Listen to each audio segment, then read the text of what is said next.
Hello everyone, nubkeks here. Welcome back to Nub Raids, where of course we still have the red dot of death that will not go away from the events page. But coming alongside the Summon Rush event, starting tomorrow and running over the weekend, we of course have 10x champions up for grabs, but we also have a surprise guaranteed legendary event. Sorry, not a guaranteed legendary, a surprise guaranteed epic event. Not legendary, it's an epic. And why I say it is surprising is that this is an epic champion that we have seen before, actually very recently, and they've reduced the cost. It costs less this time. So that champion is none other than Akemtum or Akemtum. I think let's say Akemtum. It sounds a bit more sort of Egyptian, and I think he's got a pretty strong Egyptian vibe. Interesting champion, but look at this, right? This was from the 20th of January this year, right? About 6 months ago, almost to the day, 6 months exactly. We had a guaranteed Akemtum for 40 void shards. So he's now been reduced to 30 and he's back. Certainly interesting. I think this is really interesting. We've seen Godseeker was a repeat. She's one of the most recent guaranteeds. And it was the first time we saw a champion repeated. Now, she was 25. Now, if we scroll all the way back, she was also 25 in the past. And that was actually back in January of 2022. It was quite a long time ago. So it's certainly interesting to me with this Akemtum one that they're actually repeating a more recent champion, and they're also willing to bring the cost down, which I think is good. I think 40 voids for an epic is, well, that's really a lot, isn't it? I think that 30 is about as high as you should really go for a guaranteed epic. It's very high, but he is a very good champion. It's interesting. Let's check him out. What does he do? Well, let's go to his A2 first. AoE triple hit. Each hit with a 60 going to 75% chance to increase hex, and if enemies are not under hex, he has a 60 going to 75% chance of placing hex for 2 turns. So it's almost definitely going to place hex. Every single hit has a chance, and then there's a pretty good chance it's going to extend hex as well. You're going to get good uptime on hex, but only a 3-turn cooldown. He should be able to keep up hex on everybody basically the whole time. Pretty much no problem. Now, his A1 is a triple hitter. Each hit has a 40 booking to 50% chance of placing a poison debuff for 2 turns. And if the target's under hex, each hit also has a 40 booking to 50% chance of doing a debuff spread, taking 1 random debuff from the target and placing it on all enemies. So very effective, especially with those poisons. He can place poisons and then he can spread them. I suppose he could also spread hex to somebody that's under a shorter duration hex and refresh it and stuff like that. Then Hex Blood, his passive, this is what's real nice. 80% going to 100% chance to inflict damage from 1 poison debuff to enemies under Hex whenever their allies receive damage from poison. This does so much damage. Like, this really racks up the damage. I pop 1 poison, and if, let's say I'm in a Doom Tower wave, there's 5 enemies, the other 4 are under Hex, they all are going to take damage on that poison I just popped. It massively multiplies the amount of damage you're getting out of poison and really enables wave clear and very, very powerful effects. So it's very good. 18% speed in all battles aura is good too. His base stats, kind of terrible, but hey, that's sort of what you expect. He's got really strong effects for an epic. The base stats are they're gonna flop a little bit. One of my only concerns with Akemtum, let me show you this. This was good. This was 1 month ago from Tyraku. Let's give it a thumbs up actually while we are here. Tyraku always comes up with great teams, but I did see this. This was a cool one. Let me full screen it like this. You can see his epic champ makes easy spider 10 hard team. I thought this is quite a nice budget enough team for those sort of mid-game players or so. You do have Lydia and Mithrala. You do have Dark Kale and Seer, and then Akemtum. And you can actually do Spider Hard 10 with this team in pretty good time. I'll link the video in the description down below. You can go check it out. I think you can also do some pretty decent stuff for Dragon Hard. He's not bad. And for Doom Tower Waves, he can be a decent budget option for Hydra as well. He's going to bring Hex. He's going to do debuff spread. Poison, not super effective against Hydra, but it's not entirely useless either. You can run him with Giant Slayer as well because everything's a triple hit. He's going to do okay. Right, the debuff spread I think is particularly pretty decent. So yeah, people like him quite a bit. He's got pretty good reviews. I think a 4.7 seems a bit right, kind of more towards a 4. Well, it's not more towards a 4 than a 5, but he's not 4.9 or 4.8. 4.7 or lower, I'd say, for Hydra. Good for Spider, yeah, good for a few places, good for Doom Tower as well, I would say. So he's a pretty cool champ, pretty cool. Is he worth 30 voids? I don't know. You let me know. Let me know. The thing I'm concerned about is I am not super aware, apart from this team, which I just found out there, I'm not super aware of any like really impactful teams where he comes in, apart from just being brilliant, of course, for Doom Tower waves, which is useful. But yeah, like, are there any dungeon teams that he super opens up? I think in certain gear he can solo like Dragon 25 maybe. Certainly he can solo Dragon 20. Maybe he can solo Dragon 25 in decent time. You can do it with food, stuff like that. Not sure. But yeah, so it's sort of up to you. Hopefully we can come together in the comment section, share some cool teams that Akemtum opens up, and whether or not he's worth 30 voids. It's a lot of void shards. It is a lot.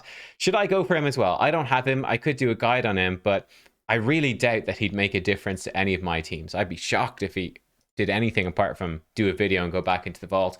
I've got lots of voids saved up, but I kind of feel like I might rather save up. I don't know. We'll see. We'll see. What do you guys think? Should I pull? Should I not? Well, the 10x event might shape things as well for you. So we've got obviously champions from Ancient Sacreds and champions from Voids. Let's see the Voids first. So the first Void is Umbral Enchantress. A solid Void option. Great for the faction Crypt. She has an AoE with a 2-turn provoke with unkillable on herself. That's great for, again, sort of early mid-game arena. Really good for faction wars. Good for sort of some Doom Tower stuff as well. Quite nice, that move. Quite cool. It does put a block active skills on her for 5 turns that cannot be resisted, blocked, or removed, though. So it's sort of like you come in wave 1, you provoke wave 1, and then she can't do anything else. Then wave 2, she comes back and she can do her A2 and her A1, that sort of stuff. Because this will fall off between waves, right? Her A2 is an AoE 3-turn block buffs. That books to 100%. That's really good. 3-turn block buffs, 100%, void affinity, on a 3-turn cooldown. She's one of the best budget options for block buffs for Hydra. Like, she's actually quite usable. She's got good uptime, no affinity issues. She's really solid. Not as good as like Ugo and Archbishop Hinthroy, stuff like that, who are also bringing you lots of healing and team protection. She doesn't bring any of that. But yeah, her A1 basically does nothing. She's a decent champ. She's got terrible base speed and accuracy, which is kind of a bummer because they're the 2 main stats you would want for her. Then the legendary is very good. I pulled for the 10x for this guy and was terribly disappointed. Not when I got Sifi instead, I think. But Grazur Irongut, he is the 10x legendary. Really great champ, especially with Hydra Clash coming, right? This AoE, enemy max HP, on a 3-turn. That's extending ally buffs. He has an AoE provoke with increased resist defense for your team. His A1's an AoE as well, right? Give him War Master and he's just pumping out the War Master damage. He's pumping out the enemy max HP damage, as well as making your buffs more consistent, bringing a 3-turn cooldown provoke. Increased resistance might be nice, might be not. Increased defense, definitely good. And he's got a great passive too. This guy kind of brings everything. He's really solid. Lots of ways to build him. I think he's absolutely brilliant Void Legendary. Yeah, he'd be 4.95 5-star champ for Hydra pretty much. That's where you'd mostly be looking to use him. I've seen a couple of people use him against me in live arena and lose. So I don't know what the deal is with that. That was a weird one. I don't know what. But I've seen a couple of people try to use them. Doesn't seem very good to me, but I could be wrong, I suppose. Then we come to the epics. Actually, really good epics and really good legendaries as well. Very good. So, first of all, in the epics, we have Skaramis, one of my favorite budget Hydra champions. Amazing. AoE provoke on a 3-turn, counterattack, continuous heal on himself for 2 turns. This lets him mischief tank while also bringing provoke to lock out Head of Decay. And he brings AoE decrease attack as well. Like, it's such a good kit for Hydra. And he's got good base resist and accuracy to build off for an epic. Very good HP and defense as well. So he's a brilliant champ. Really, really nice for Hydra, especially such a strong budget option. We have Taragi the Frog. Brilliant champion as well for Demon Lord. Dragon, Faction Wars, lots of Doom Tower bosses. Amazing ally protection champion, right? Puts a big shield and ally protection on everyone, heals himself up, reflect damage. He's got AoE provoke as well, because he does. Puts poisons out when he's attacked. and he has decreased attack as well. Such an amazing toolkit, tons of HP to work off too. Brilliant ally protector. He is super strong. And then speaking of super strong protection type champions, we've got Vogoth, of course, coming in, puts out Leech, which is nice. But the big thing here about this is whenever he's attacked, heals allies by half the damage received. It's just amazing. He does have AoE provoke, can decrease attack if they're provoked, so good against waves. He can extend debuffs with his A1. He's just a brilliant champion. You can do some really cheesy things with Vogoths. If you stack up multiple against Bommel, the Bommel bombs explode. The Vogoth passive heals everyone to full. Really silly stuff like that. But he's great. Again, mid-game arena champion.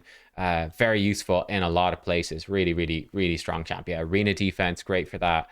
Demon Lord, good for early game progression. So there you go. There are the epics. Really good epics from the Ancients and Sacreds. Really strong. But it's tough. It's just probably a normal summon rush. It's kind of tough to say, oh, man, pull your Sacreds for these epics. It's a tough sell. It's a tough sell because it's just a out of fusion 10x event, and this fusion was intensive on Sacreds. You might not have any left. You probably need to start building up for the next fusion. But they are really good, it's worth noting. For the regular legendaries, they're really good too. One of my most wanted champions, Molly Tankard. I used her in the Hydra Content Creator Clash to actually win the whole thing. Molly is insanely good for Hydra. She has Provoke, can be 1 turn, but 50% chance to be 2 turns. And gives herself reflect damage as well, so she can mischief tank and also lock out Head of Decay by herself. You put her in reflex set with this and she's good to go. She also brings you a revive, and she's bringing you 25% turn meter boost every turn when she is hit, when she's hit by a boss. That's insane. It's so much turn meter for your team. She is absolutely god tier for Hydra. She is underrated, apparently. Where's the rating? 4.6. Guys, she is a 5 out of 5 for Hydra. She is nuts. So good. Next up, we've got Martyr. There is an interesting possibility of Martyr plus Newt for Fire Knight Hard Stage 10. But the team I saw doing that also had Cardial, so not super accessible really. But it's worth noting nonetheless, as a counterattack champion, she does open up potentially some possibilities for the high ranks, high stages of Fire Knight Hard, where the boss just gets so quick you have to take a hit at least once. The counterattack and increased defense helps you survive, and then helps you get the shield down. And then she does have an AoE provoke, which will help you with the waves as well, right? And she brings decreased attack A1, so it's decreased defense A1, which will help you kill the Fire Knight himself faster. So there's some good stuff to say for Martyr there. Apart from that, she's a solidly good champion, but again, doesn't necessarily stand out anywhere else as being absolutely insane. Right, Demon Lord would be the main one. I guess campaign, whatever. She's not amazing in arena. That's definitely overrated. These are old school ratings, honestly. She's sort of an old school champion that is seeing a little bit of love again, I think, possibly for Fire Knight Hard, but we will see whether that actually pans out. I do have her. I don't use her too much. I did use her in Hydra. She's only okay, right? You can make it work, but she's only okay. And then finally, we have some people's most wanted. People were hard raging that she wasn't one of the 9 legendaries chosen for the Prism Shard event. How dare Plarium not put her in? Harima, she's here in this weekend's 10x event. One of the best arena nukers in the game right now. Probably second best after Taris, right, for live arena. Just so insane. Because of this, halves enemy ignore defense effects. That's so good. It's so strong. So many champions in arena rely on Savage Set, ignore defense to do damage, and she just halves it. She really cripples their damage, which is so strong for a damage dealer herself. She also cannot be crit by Demon Spawn, and she cannot weak hit Demon Spawn. So Duchess, doesn't matter. She can't weak hit her, so you build her with 100% crit, she's going to be critting Duchess, even though she's the wrong affinity, which is very strong as well. Triple hit A1 that permanently decreases defense and boosts hers, activates her AoE if she kills someone. AoE that provokes, can't be blocked or resisted if the enemy's a demon spawn. A1 can put out decreased attack, resist 80 aura, really solid base stats as well. She is just a monster. She's a 5 out of 5 for me for both arena offense and arena defense. This champion is insane. So needless to say, I think the Krakens will be pulling. If you don't have a Molly, I think you definitely want a Molly. If you don't have a Harima, you definitely want a Harima, and Grisor for the Voids is really good. So this is definitely a Kraken bait event, 100%. Any event with Harima is going to be Kraken bait right now, no doubt about it. But just generally speaking, I actually think this 10x event is very, very strong. Yeah, it's very strong. The guaranteed champion, Akemtum, I think he looks, pretty solid for 30 voids. It is expensive. It's very expensive.